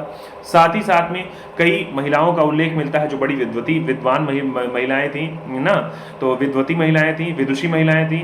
तो उनमें जैसे लोपमुद्रा, घोषा, विश्वारा, आपाला और इन्हीं स्त्रियों का वर्णन आता है। तो बड़ी शिक्षित महिलाएं थी ये। साथ ही साथ में इन्होंने वेद में कुछ मंत्रों की भी रचना की थी। बात करते हैं लोपामुद्रा की, तो एक ऋषि अगस्त्य हुआ करते थे, उन्हीं ऋषि अगस्त्य की ये पत्नी थी जिनका नाम था लोपामुद्रा। ठीक बात है ना। तो आप जान गए वह तो किसे कहा जाता था कि जो विदाई के समय दी जाती थी कन्या को। बात करते हैं जायदस्तम, तो ये इसका उल्लेख मिलता है पत्नियों के लिए। बात करते हैं नियोग, तो ये आपको एक नियोग प्रथा मिल रही है, तो ये भी वेद में मिल रही है। अमाजू, तो ये कहा जाता था जो अविवाहित जीवन भर कुंवारी रहती थी स्त्रियां उनको, जबकि क्षेत्रज नियोग प्रथा से उत्पन्न हुई जो संतानें थी। अब आपको कमेंट सेक्शन में लिखना है कि नियोग प्रथा क्या थी। बेसिक बात लिखनी है एक लाइन में आपको, नियोग प्रथा क्या हुआ करती थी, ये आपको वीडियो के कमेंट सेक्शन में आपको लिखना है। आगे बात करते हैं यहाँ। अब लिखा आर्य खाते पीते क्या थे। भाई आर्य खाते पीते थे, ये भी आपको जानना चाहिए। आर्य मांसाहारी भी थे और शाकाहारी भी थे, दोनों पद्धतियां मिल रही हैं। बात करते हैं इनके विषय में, तो इनका मेन आहार जो था वो दूध, दही, घी ये सब हुआ करता था, क्योंकि आर्य मूलतः रूप से आपको चरवाहे के रूप में आपको मिलेंगे, यानी सबके पास जानवर गाय पाए, सबके पास जीव पाए जाते थे, गाय पाई जाती थी। बात करते हैं आगे, यानी कि यहाँ पर दूध में पकी हुई जो खीर है उसका उल्लेख मिलता है, जिसे क्षीर पकौदन का उल्लेख नाम लिया जाता है। साथ ही साथ में जौ का जो सत्तू है उसको दही में मिला के खाया जाता था, जिसको करम नाम का। तो आप जानिएगा करम किसको कहा जाता था, तो दूध में जो दूध और जौ के साथ सत्तू जो है, जौ का जो सत्तू है उसको दही में जब मिला के खाया जाता था, खाद्य पदार्थ बनता था, उसको करम कहा जाता था। अब आगे ऋग्वैदिक काल है, उसमें कह रहा है कई प्रकार की वस्त्र थे, नेवी, वायस और आदिवासस, यानी कि स्त्री और पुरुष दोनों लोग वस्त्र पहनते थे। ऐसा नहीं था वस्त्र परंपरा नहीं थी, वस्त्र थे, 3 प्रकार के वस्त्र भी थे। बात करते हैं ऋग्वैदिक काल के लोग खेलने यानी घूमने के लिए, आमोद प्रमोद के लिए क्या करते थे, तो यानी मनोरंजन के लिए भाई ये रथ दौड़ करते थे, घोड़े हुआ करते थे, घोड़ा दौड़ होता था, पासा खेलते थे ये लोग, ये सब इनके मनोरंजन के साधन थे। वहीं बात करें वाद्य यंत्रों में, तो ये झांझ बजाते थे, मजीरा, दुंदुभी, करकरी, वीणा, बांसुरी, इन सब का भी उल्लेख मिलता था ऋग्वेद के जो लोग थे उनके द्वारा वाद्य यंत्रों में। आगे बात करते हैं ऋग्वेद के विषय में, यानी ये सभ्यता कैसी थी। तो भाई जैसे सिंधु सभ्यता आपने पढ़ा, नगरीय सभ्यता, वैसे यहाँ पढ़ रहे हैं यहाँ पर ये मूलतः ग्रामीण सभ्यता हो रही, कैसी, आर्यों की सभ्यता। आगे आ रहा है क्या लिखा हुआ, आर्यों की सभ्यता मूलतः कैसी थी, ग्रामीण थी। आर्य पशुपालक और उनके जीवन का आधार यही पशुपालन ही था। साथ ही साथ बात करते हैं पशुपालन की तुलना में कृषि बहुत कम उल्लेख मिलता, यानी कृषि का उल्लेख बहुत कम मिलता था कि ये कृषि करते थे। ऋग्वेद में मात्र 24 मंत्रों में ही कृषि का उल्लेख, यानी ऋग्वेद के जो 24 मंत्र हैं उसमें ही कृषि का उल्लेख मिलता है, बाकी वही पशुपालन। आगे बात करते हैं जो कृषि योग्य भूमि होती थी उनको ऋग्वेद में कहा गया था उर्वरा या क्षेत्र कहा गया। ये लोग बुआई, कटाई, मढ़ाई इस क्रियाओं से लोग परिचित थे। साथ ही साथ कह रहा ऋग्वेद में कुलिया कहा जाता था नहर को, कूप तथा अवट कहा जाता था खोदकर बने हुए गड्ढे को, अश्मचक्र कहा जाता था रहट की चरखी को। ऋग्वेद के विषय में कह रहा है, इसमें ऋग्वेद समाज में व्यवसाय जो था आनुवांशिक नहीं था। ऐसा नहीं था पिता आपके बड़े ही हैं तो आप भी बड़े ही होंगे, पिता शिक्षक है तो आप भी शिक्षक, यानी आनुवांशिक नहीं था, अपने हिसाब से आप चयन कर सकते थे। आगे जब चर्चा करते हैं तो ऋग्वेद में जो बढ़ई थे उनको त्रिक्षा कहा गया। ऋग्वेद में स्वर्णकार और चर्मकार और वाय यानी जुलाहे, कर्मा धातु बनाने वाले और कुंभकार, इन सब का वर्णन आता है। कताई बुनाई कह रहा है कि दोनों प्रकार के लोग करते थे, स्त्री पुरुष दोनों करते थे। साथ ही साथ ऋग्वेद में पता चलता है कि सिंध और गंधार प्रदेश जो हैं वहाँ पर सुंदर ऊनी वस्त्रों के लिए ये जगह विख्यात थी। आगे पे आते हैं यहाँ पर, भाई वस्त्र विनिमय की प्रणाली यहाँ पर भी प्रचलित थी। जैसे आपने देखा सिंधु घाटी की सभ्यता में थी, वैसे यहाँ पर वस्तुओं के अदला बदली से व्यापार होता था। अच्छा, यानी विनिमय का जो माध्यम होता था उसके रूप में निष्क का बोली, निष्क भी एक प्रकार की कह सकते हैं मुद्रा रही होगी या कुछ भी उन समय रहा होगा, जिसको अदला बदली के रूप में उल्लेख, यानी विनिमय के माध्यम के रूप में निष्क का भी उल्लेख करते थे। अब व्यापार वाणिज्य प्रधानता कैसा था, वाणिज्य लोग को कहा जाता था, पणि कहा जाता था। यानी पणि वर्ग के जो लोग होते थे वही ज़्यादातर व्यापार करते थे, ठीक है ना। अब फिर यहाँ भी कह रहा आर्य के लोग लोहे से परिचित, ऋग वैदिक आर्य जो थे वो लोहे से परिचित नहीं थे, जैसा कि आपने सिंधु घाटी की सभ्यता में पढ़ा कि वो लोग भी लोहे के से परिचित उस समय नहीं थे। आगे आते हैं साथियों, यहाँ तमाम बात, कमर के नीचे जो वस्त्र पहना जाता था उसे नीवी कहा जाता था, वास कहा जाता था जो कमर के ऊपर पहने जाने वाला, अधिवास ऊपर से धारण किया जाने वाला यानी चादर या फिर ओढ़नी, तक्षा कहा जाता था बढ़ई को, कर्मा धातुकर्म यानी कि सुनार को, वेकनाट सूदकोर को, साथ ही साथ अरित्र पतवार को, और अरित्र ये त्री की मात्रा अलग अलग अंतर है तो ये नाविक को। ठीक बात है ना। अगले पे आते हैं, यहाँ लिखा हुआ है कुछ नाम, जैसे आगे वैदिक जो सभ्यता थी, साहित्य था, उसमें ऋग्वेद ही जो था वो सबसे प्राचीन वेद, जिसमें हम लोग क्या करते हैं, ऐसा नहीं था किसी एक देव का नाम, बहुदेववाद का हम लोग उल्लेख पाते हैं। साथ ही साथ आपसे 11 लिखा है कि ऋग्वेद में बताया गया, एक अन्य स्थल से बताया गया कि प्रत्येक लोक में 11 देवताओं का निवास मान करके 33, जो आपको याद होगा 33 कोटि के देवताओं का उल्लेख है, यानी कहने का मतलब है 33 प्रकार के देवताओं का उल्लेख है। ऋग्वेद में इस बात का उल्लेख मिलता है। आगे बात करते हैं ऋग्वैदिक देवताओं को, तो इनको 3 भागों में विभाजित किया गया, जिसमें पृथ्वी हो गई यानी पृथ्वी के देवता, जैसे आपने कहा ना 33 प्रकार के देवी देवता हैं, तो उसी में आप कह रहा है जो 3 वर्ग में उल्लेख हो रहा है। पृथ्वी के अंतर्गत पृथ्वी, अग्नि, बृहस्पति और सोम आ रहे हैं। आकाश के देवता में वरुण, सूर्य, मित्र, पूषण, विष्णु, अश्विनी आ रहे हैं। अंतरिक्ष में इंद्र, पर्जन्य, रुद्र, आपह, वायुवात आ रहे हैं। साथ ही साथ इंद्र को विश्व का स्वामी कहा गया। इंद्र जो था इसको कहा गया कि ये पुरंदर यानी कि किलों को तोड़ने वाला, यानी इंद्र की पूजा उस समय लोग करते थे। साथ ही साथ ऋग्वेद में सबसे ज्यादा बार अगर किसी देवता का उल्लेख आया तो इंद्र का 250 बार उल्लेख आ रहा है। बात करते हैं इंद्र को आर्यों के युद्ध का नेता, यानी कोई युद्ध करते थे तो वो इंद्र को ही क्या करते थे, अगुआ मानते थे। ऐसा नहीं कि इंद्र कोई नाम था, इंद्र एक प्रकार का देवता, अप्रत्यक्ष रूप से इंद्र को देवता मानते थे। बात करते हैं ऋग्वेद में अग्नि जो है, इनको कुल 200 सूक्त समर्पित हैं, जो कि सर्वाधिक महत्वपूर्ण देवता भी अग्नि हुआ करते थे उस समय के। यहाँ जबकि तीसरे नंबर यानी पहले नंबर पे इंद्र का, दूसरे नंबर पे आपका अग्नि का और तीसरे नंबर पे सोम देवता का उल्लेख आ रहा है, ऋग्वेदिक में महत्व आ रहा है। बात करते हैं वरुण देवता की, तो वरुण को समुद्र का देवता कहा गया है और ऋतुओं का नियामक कहा जाता था। किसको? वरुण को। वरुण को वैदिक सभ्यता में नैतिक व्यवस्था का प्रधान माना जाता था। ऋतस्य गोपा जो भी था इसको भी कहा जाता था, यानी इसी कारण ये वरुण देवता थे, इनको ऋतस्य गोपा भी कहा जाता था, क्योंकि ऋतु में इन्हीं के आधार पर चलती थी, तो इस वजह से। अगला ईरान जो है वहाँ पर वरुण को कहा जाता था अहुर मजदा, यूनान में ओरनोज, ये अलग अलग नाम है। कह रहा है ऋग्वेद का जो नवा मंडल है वो सोम देवता को उल्लेखित है, जिसमें 114 सूक्त दिए गए इनके लिए। वनस्पति और औषधियों से के देवता पूषण को कहा गया है। साथ ही साथ जिसको लिखा है इनके रथ को बकरी खींचा करते थे। जंगल की देवी को अरण्याई और जबकि ज्ञान की देवी को सरस्वती। अब यहाँ क्या करें, ये वाला भी पैराग्राफ आप कंप्लीट कर पाए हैं और आगे इन पर आपको मिलने वाला है कुछ इंपॉर्टेंट क्वेश्चन मिलने वाला है, तो ध्यान करिएगा, आपके लिए मोस्ट इंपॉर्टेंट ये वाला आपका चैप्टर रहने वाला है। नेक्स्ट की बात करें उत्तर वैदिक काल की, उसमें कह रहा है अनु द्रुय तुअर सुकी पुरु भरत, इन जनों का लोप हो गया। शतपथ ब्राह्मण में कुरु, पंचाल को वैदिक सभ्यता का सर्वश्रेष्ठ प्रतिनिधि बता दिया गया। छांदोग्य उपनिषद जो हुआ इसमें कह रहे हैं कुरु जनपद में कभी ओले नहीं पड़े, ऐसी व्याख्या, और टिड्डियों ने कभी उपद्रव नहीं किया, ये उल्लेख मिल रहा है। उत्तर वैदिक काल में कहा गया कि काशी, कौशल, कुरु, पंचाल, विदेह, मगध, ये सब प्रमुख राज्य। अब देखिए ये कुछ प्रमुख राज्य उभर रहे हैं, जो महाजनपद उभर रहे हैं, ये उत्तर वैदिक काल के, जिसमें काशी, कौशल, कुरु, पांचाल, विदेह, मगध, अंग इनका नाम आता है। उपनिषद में कुछ क्षत्रिय राजाओं का उल्लेख मिल रहा है, जिनमें विदेह के जनक, पांचाल के प्रवाहन जाबाली, साथ ही साथ कैकेय के अश्वपति और काशी के अजात शत्रु का उल्लेख मिलता है। बात करते हैं आगे, ये कुछ नाम, जैसे हर दिशा के अपने अपने देवता। पूर्व के देवता को सम्राट, अगर पूर्व के राजा को, पश्चिम के राजा को स्वराट, उत्तर के विराट, दक्षिण के भोज और मध्य के राजा। ऐसे ऐसे करके हर दिशाओं के अपने अपने राजाओं का उल्लेख है, तो ध्यान करे रहेगा। ये भी आपको अभी आगे चल के क्वेश्चन में पूछा जा सकता है और पूछा जाएगा। आगे चलते हैं भाई, बात करता है ऐतरेय ब्राह्मण की, तो कह रहा ऐतरेय ब्राह्मण जो है इसमें सबसे पहले राजा की उत्पत्ति का वर्ष सिद्धांत मिलता है। आप समझ गए राजा की उत्पत्ति का सिद्धांत कहाँ पर, तो ऐतरेय ब्राह्मण में। इसमें कहा गया है समुद्र पर्यंत पृथ्वी का शासक जो होगा वो एक राट होगा। एक राट का अर्थ आपने अभी कुछ ही देर पहले पढ़ा, एक राट या स्वराट, तो आपने कहा इसको राजा के लिए ही वर्णन किया जाता था। अथर्ववेद में जो एक राट होता था उसको कहा गया था सर्वोच्च शासक। किसको? अथर्ववेद में जो ये हुआ करता था आपका कौन, एक राट जो था उसको सर्वोच्च शासक कहा जाता था। जबकि यहां बात करते हैं आगे,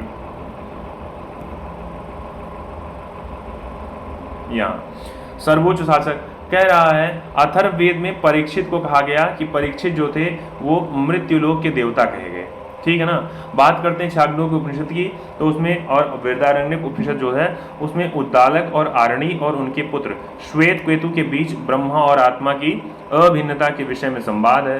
अथर्ववेद में जो सभा है और सभा के साथ साथ में आप कहेंगे सभा है और समिति, इन दोनों को प्रजापति की पुत्रियां कहा गया।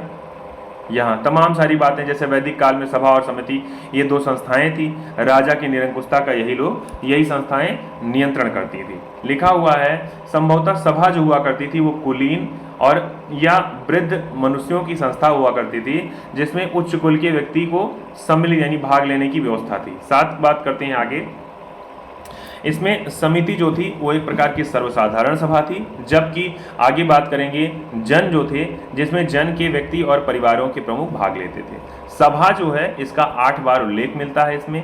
ऋग्वेद जो है उसमें समिति का उल्लेख कितनी बार मिलता है? 9 बार मिलता है। अभी आगे चल के आपसे इससे क्वेश्चन पूछा जा सकता है। ठीक है ना। आगे बात करते हैं उत्तर वैदिक काल, पहले तो यानी ऋग्वैदिक काल था तो उसमें महिलाएं भाग लेती थी सभा में, लेकिन अब सभा में महिलाओं ने भाग लेना बंद कर दिया। ये किसकी बात पढ़ रहे हैं? ये आप पढ़ रहे हैं उत्तर वैदिक काल की। आगे आइए, आगे लिखा हुआ है संहिता और ब्राह्मण काल जो था, यानी इस तक प्रभाव क्या हो गया? कम हो गया। यानी ये केवल सभा जो यानी सभा और समिति जो हो गई ये एक प्रकार की केवल परामर्शदात्री संहिता ही रह गई, यानी केवल सलाह देने का काम इनका हो गया। राजसूय यज्ञ होता था, याद होगा आपको। इसमें रत्न हविव उत्सव का कार्यक्रम कराया जाता था। इसके समय राजा किसके घर जाता था? रत्निन के घर जाता था। और लिखा अलग अलग ग्रंथों में रत्निनों की संख्या अलग अलग प्रकार की होती थी, जिसमें सबसे लेटेस्ट में शतपथ ब्राह्मण जो है उसमें कहा गया है कि 12 रत्निन का उल्लेख मिलता है। आगे बात करते हैं राजा को परामर्श देने वाले। पुरोहित परामर्शदाता होता था राजा का। सेना का प्रमुख ग्रामीणी, ग्राम का मुखिया महिषी, राजा की पत्नी सूत, रथ सेना का नायक, संग्रहीता कोषाध्यक्ष, भागदूत तो ये होता था कर एकत्र करने वाला अधिकारी, अक्षुबाप तो ये आय वे गणनाध्यक्ष यानी दूत क्रीड़ा में राजा का मित्र हुआ करता था। क्षति और लिखा है क्षात्रि और क्षता ये होते थे प्रतिहारी और या दवारिक होते थे। अब आपने यहाँ कुछ नाम सुना कि नाम इनका काम क्या रहता था, ये पद हैं इनका अलग अलग काम क्या होता था, तो आप समझ गए इनके विषय में। आगे आते हैं, चलिए आगे आए तो आगे नाम मिलता है शतपथ ब्राह्मण का। शतपथ ब्राह्मण और काठल जो संहिता है वहाँ क्या किया गया है, वहाँ गोविकर्तन या गवाध्यक्ष तथा तक्षा जिसको बढ़ई कहा जाता था, रथकार रथ बनाने वाले तथा का भी नाम इस रत्नियों की सूची में ही मिलता है शतपथ ब्राह्मण में। याद होगा शतपथ ब्राह्मण में अभी हमने पढ़ा, शतपथ ब्राह्मण में कुछ 12 रत्नियों का उल्लेख मिलता था। यहाँ आगे आते हैं, लिखा है राजसूय जो यज्ञ होता था उसमें राजा का अभिषेक जो किया जाता तो वो 17 प्रकार के जल से किया जाता था। आगे बात करते हैं अब उत्तर वैदिक काल। अभी तक आपने पढ़ा किसके विषय में? ऋग्वैदिक काल में। अब हम लोग पढ़ने जा रहे हैं उत्तर वैदिक काल। यहाँ पे कह रहा है जो पारिवारिक जीवन था वो ऋग्वेद के समान ही था, ऋग्वैदिक काल के समान ही था। यहाँ भी समाज कैसा था? पितृसत्तात्मक था। ऐतरेय जो ब्राह्मण है उसके द्वारा पता चला कि यहाँ पर 100 गायें लेकर बलि के लिए बेच दिया था। किसने? अजिगर्त नाम का जो व्यक्ति था उसने अपने पुत्र शुनासेब को 100 गायें लेकर के बलि के लिए बेच दिया था। सोच लीजिए आप, 100 गायें उसने ली और अपने पुत्र को बेच दो। ऐसी परंपरा आपने पढ़ी थी, पुत्रों को बेचने की भी परंपरा थी वैदिक काल में। तो यहाँ आप पढ़ रहे हैं वही नाम अजिगर्त का नाम आता है। आगे कह रहा उत्तर वैदिक काल जो था ये समाज 4 वर्णों में बच गया, जिसमें ब्राह्मण क्षत्रिय वैश्य और शूद्र का नाम आ गया। यहाँ पर चारों वर्णों के अपने अपने कर्तव्य का उल्लेख मिल रहा है। क्षत्रिय को कहा जाता था भूमि का स्वामी। पिछले वाले में आपने पढ़ा ऋग्वैदिक काल में भूमि का स्वामी क्षत्रिय नहीं होता था, राजा नहीं होता था, लेकिन यहाँ बता दिया गया। वैश्य क्या करते थे? ये दूसरे को कर देते थे यानी कर देते थे, जिसको कहा जाता था अन्यस्य बलिकृत यानी उधार या कर जो भी कह सकते हो आप। आगे शूद्र जो थे उनका तीनों वर्ण का सेवा करने का यानी अन्यस्य प्रेष्या कहा गया है। इनका जो दायित्व था अन्य वर्णों की सेवा करने का। ऐतरेय जो ब्राह्मण है उसमें कन्या को कहा गया था कि ये चिंता का कारण, यानी बिटिया हो रही है तो वहीं से बुराई ये शुरू होती बिटिया वाला। आगे बात करते हैं मैत्रायणी की, तो ये संहिता में कहा गया था स्त्री को पासा और सुरा के साथ 3 प्रमुख बुराइयों में गिनाया। अब आप समझिए जो मैत्रायणी संहिता है, आपने लिखा था वेद के कई अंग, तो उसमें आपने कह रहा है उसी तरह से एक संहिता जो है उसमें संहिता में नाम है मैत्रायणी। उसमें स्त्री को यानी जैसे पासा का मतलब जुआ खेलना है, साथ ही साथ सुरा का मतलब शराब है, उसी में स्त्री को भी बुराइयों में 3 बुराइयों में एक बुराई स्त्री को भी माना गया था। बात करते हैं आगे, बृहदारण्यक उपनिषद जो है उसमें याज्ञवल्क्य और गार्गी के बीच का संवाद है। अब जैसे जैसे उत्तर वैदिक काल आ रहा है उसके बाद स्त्रियों की दशा बिगड़ने लगी है। जहां आपने लोपा घोषा है ना, लोकमुद्रा, ऐसे ऐसे नाम आपने पढ़ा, गार्गी का नाम पढ़ा रहे वैदिक काल में विदुषी महिलाओं का, वैसे ही जैसे उत्तर वैदिक काल में पढ़ेंगे वैसे वैसे स्त्रियों को, चूंकि यहाँ बुराई में नाम दे दिया गया ना, और स्त्रियों को चिंता भी कर रहे हैं बेटियां के जन्मने से, तो यहाँ बुराई स्टार्ट होनी शुरू हो गई। अब देखा लिखा हुआ है छांदोग्य उपनिषद, यहाँ कह रहा है कि इसमें केवल 3 आश्रम का उल्लेख मिलता है। किसमें? छांदोग्य उपनिषद में। जबकि सर्वप्रथम चारों आश्रमों का उल्लेख जाबालोपनिषद। अब सोचिए आपसे पूछेगा 4 प्रकार के आश्रमों का उल्लेख, यानी ब्रह्मचर्य, गृहस्थ, वानप्रस्थ और संन्यास, इनका उल्लेख इसमें जाबालोपनिषद में। जबकि पहली बार 3 ही आश्रमों का उल्लेख इसमें मिल रहा है, छांदोग्य उपनिषद में। अगले पे आते हैं भाई, अगला पैराग्राफ, बस थोड़ी सी और बात है, इसके बाद आपका स्टार्ट हो जाएगा आपका क्वेश्चन आंसर। कह रहा है जो मनुष्य है 100 वर्ष मान करके मनुष्य की आयु मानी जाती थी और उसी आयु के आधार पे 25-25 में विभाजित किया जाता था। बात करते हैं बौधायन धर्मसूत्र की, तो उसी में कहा गया कि गायत्री मंत्र जो था ब्राह्मणों द्वारा उपनयन संस्कार जब कराया जाता था उसमें, साथ ही साथ वसंत ऋतु में 8 वर्ष की अवस्था में, देखिए जो ब्राह्मण जो थे यानी इनका उपनयन संस्कार 8 वर्ष पे किया जाता था और इस उपनयन संस्कार में गायत्री मंत्र का वाचन किया जाता था। साथ ही साथ त्रिष्टुप मंत्र जो है ये क्षत्रिय बालकों के लिए होता था, इनका उपनयन संस्कार होता था 11 वर्ष की अवस्था में। जगती मंत्र जो है ये वैश्य बालकों के लिए था उपनयन संस्कार के समय, और इनका उपनयन 12 वर्ष पे होता था। आपने देखा 8, 11, 12 ऐसे ऐसे करके है। आपने मंत्र पढ़ा गायत्री मंत्र, त्रिष्टुप मंत्र और साथ ही साथ में जगती मंत्र। अब आगे बढ़ते हैं। वैदिक काल जो था इसमें क्या था, जो वेद और वेदांत पढ़ाते थे उनको उपाध्याय कहा जाता था अध्यापकों को। ब्रह्मवादिनी कन्याएं वे हुआ करती थी जो जीवन भर आश्रम में रहकर शिक्षा ग्रहण करती थी। ठीक बात है ना। तो यहाँ एक नाम मिल रहा है जिनका नाम है ब्रह्मवादिनी, ध्यान करे रहिएगा, ठीक है ना। अगले पे आते हैं। यहाँ लिखा हुआ है, यहाँ पर गृहस्थ आश्रम जो था उसमें मनुष्य को कितने यज्ञ करने पड़ते थे? 5 महायज्ञ करने पड़ते थे। 5 महायज्ञ का उल्लेख मिलता है। इन 5 महायज्ञों में आपको मिलेगा ब्रह्म यज्ञ, यानी कि जो ऋषियों के प्रति श्रद्धा प्रकट करना, देव यज्ञ देवताओं के प्रति, भूत यज्ञ सभी प्राणियों के प्रति कल्याण के लिए यज्ञ करना पड़ेगा, पितृ यज्ञ पितरों के लिए, मनुष्य यज्ञ मानव मात्र के लिए कल्याण के लिए यज्ञ। यानी कि पूछा जा सकता है कि वेद में कुल कितने महायज्ञों का उल्लेख मिलता है? तो 5 महायज्ञों का मिलता है। अगले वाक्य उस पे आते हैं आपके पैराग्राफ पे। तो अगला पैराग्राफ आपके लिए लिखा हुआ है, ये जो शतपथ ब्राह्मण है उसमें कृषि की चारों क्रियाओं का उल्लेख मिलता है, चाहे वो जुताई हो, चाहे बुआई हो, चाहे कटाई हो, चाहे मढ़ाई हो। लिखा है जो काटक संहिता है उसमें कहा गया है कि 24 बलों द्वारा हलों को खींचने का उल्लेख मिला, यानी एक हल ऐसा उल्लेख मिला कि 24 बैल लगा करके हल खींच रहे हैं। आगे कह रहा है इसमें उत्तर वैदिक काल जब आया तो इसमें लोहे का उद्भव हो गया, लोहे का आविष्कार हो गया और लोहे को कह दिया गया कृष्णयश। आगे बात करते हैं तैत्रीय जो संहिता है, यहाँ पर कह रहा है कि ऋण के लिए कुशीद और शतपथ ब्राह्मण में उधार देने वाले को कुशी दिन कहा जाता था। यानी कहने का मतलब जब आपको उधार लेना है तो उधार को कहा जाता है कुशीद, जबकि उधार देने वाले को कहा जाता था कुशी दिन। आगे बात करते हैं साथियों, माप की तमाम सारी इकाइयां हैं जिसमें निष्क है, शतमान है, कृष्णल है, पाद है, ये सब पूछा जा सकता है। माप की इकाइयां निष्क, शतमान, कृष्णल और पाद, ये सब पूछा जा सकता है। ये किस काल से हैं? तो ये उत्तर वैदिक काल से संबंधित है। अगला कृष्णल जो था ये संभवतः बाट जो था, ये कृष्णल जो नाम का लिखा हुआ है ये मूलभूत इकाई थी, यानी सबसे छोटी इकाई। गुंजा, रिक्तिका ये सब उसी के समान थे, यानी ये भी एक प्रकार की माप की इकाइयां थी।